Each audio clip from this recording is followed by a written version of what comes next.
Walang preno ang mga binitawang tirada ni dating Pangulong Duterte laban kay Pangulong Bongbong Marcos kahapon. Bukod sa pagtuligsa sa umano'y nilulutong People's Initiative ng administrasyon, ibinunyag din niya na matagal na raw nasa watchlist ng PIDEA si PBBM.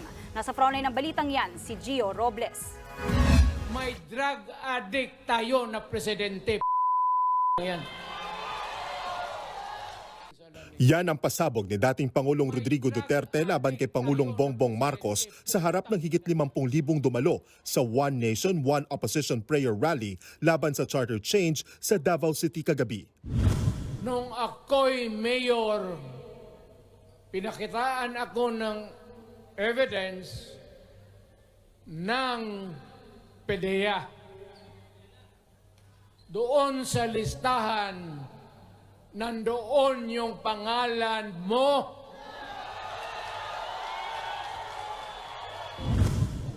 Walang ibang ibinigay na detalye si Digong, pero 2016 pa nang huli siyang maupo bilang alkalde ng Davao City bago nahalal na Pangulo. Wala siyang preno sa mga tirada kay Marcos. Bongbong bangag yan.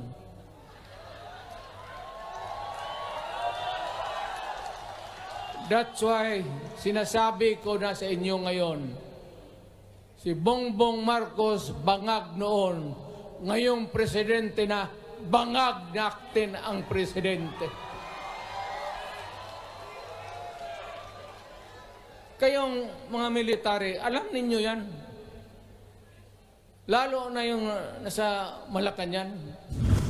Matagal raw pinilit na manahimik ng dating Pangulo, pero sa kabila ng mabibigat na paratang na binitawan laban sa presidente, nanindigan ito na hindi siya hihingi ng tawad kay PBBM. Kagawan mo yan eh. It is your responsibility sa sarili mo. What you do in this world binds you. Iyo yan.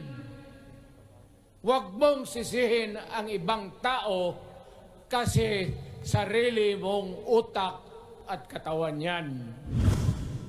Binatikos rin ni Duterte ang umano'y bayaran kapalit ng mga lagda sa People's Initiative upang baguhin ang saligang batas. Giit ni Duterte, walang dapat baguhin sa konstitusyon. Tila pinasaringan din ni Duterte si First Lady Liza Araneta Marcos at isa pang mambabatas.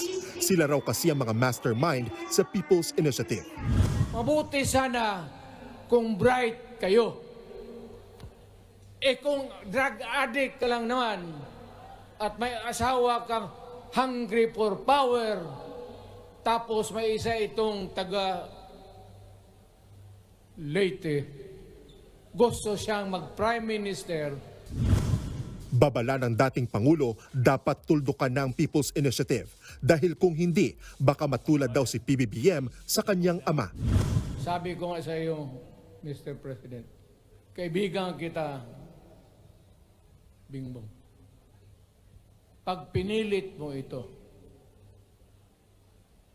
lalabas ka ng Malacanang kagaya noong panahon na pinalayas kayo.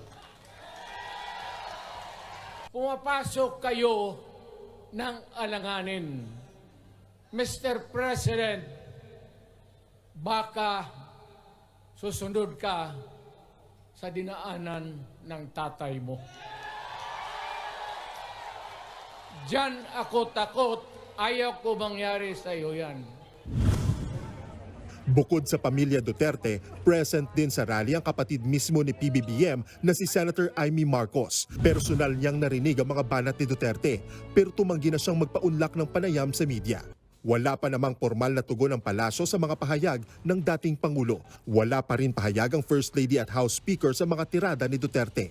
Pero nauna nang itinanggi noon ni Romualdez na wala siyang kinalaman sa People's Initiative. Nagbabalita mula sa Frontline, Gio Robles, News 5.